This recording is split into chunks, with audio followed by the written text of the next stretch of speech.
So tell me, Terry, you got the call that day, and you told me that this was obviously the worst time of your life, but that the support was overwhelming, and that's what really pushed you to work with the other families. Tell me a little bit about that.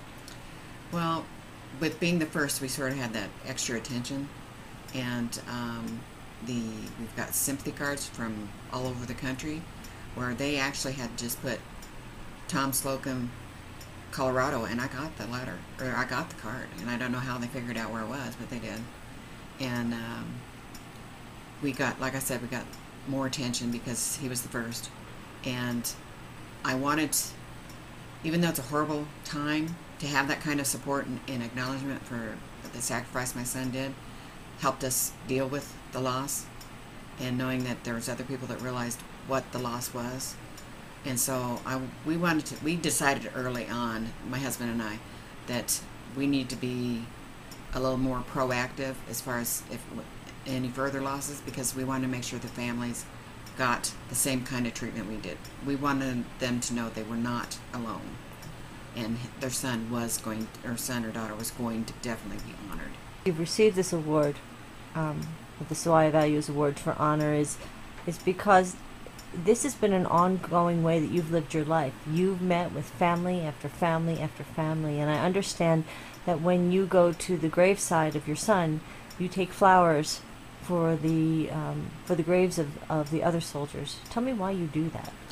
Well, because they have to be honored and remembered also, and all the families, we sort of have a strange little group down there, and they all do it. I mean, if they bring something for their son, they bring something for my son. So we kind of go back and forth, making sure that everybody has flowers and everybody being taken care of and being honored, because some families are close and some families aren't. We have one that's from Wyoming that's 2 graves away, and he's got as many flowers as my son has, as well as one that's right next door, and their family's in Colorado Springs, which is a little bit further for them to come.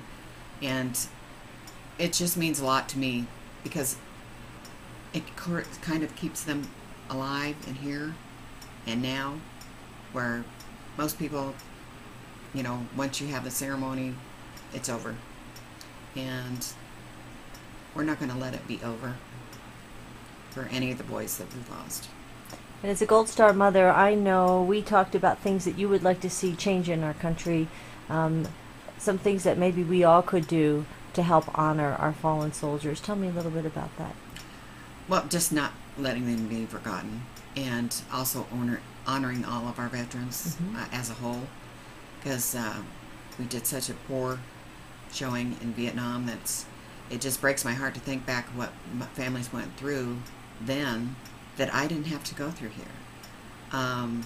I don't know what I would have done if I had been treated that way. I think it would have been even harder to get over the loss if you were treated so poorly and your loved ones were just put down for their service.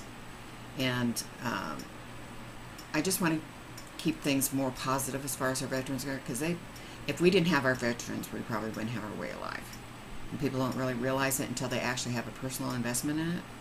And that's probably more so, my father was in the service, so I know what it's about. At least the way he raised me, I knew what the military was about. And but I didn't really get into the true meaning of veteran until I lost my son. And then the holidays are a totally different feeling. It's not a 3-day camping trip or a fishing trip or a picnic or a barbecue. It's actually what was sacrificed to get those holidays. So you want people to realize that there's a little bit more to it than just an extra day off. That's very, very true, and we all need to keep that top of mind. Thank you so much for taking the time to talk with us today. We really appreciate it. Thank you. Okay.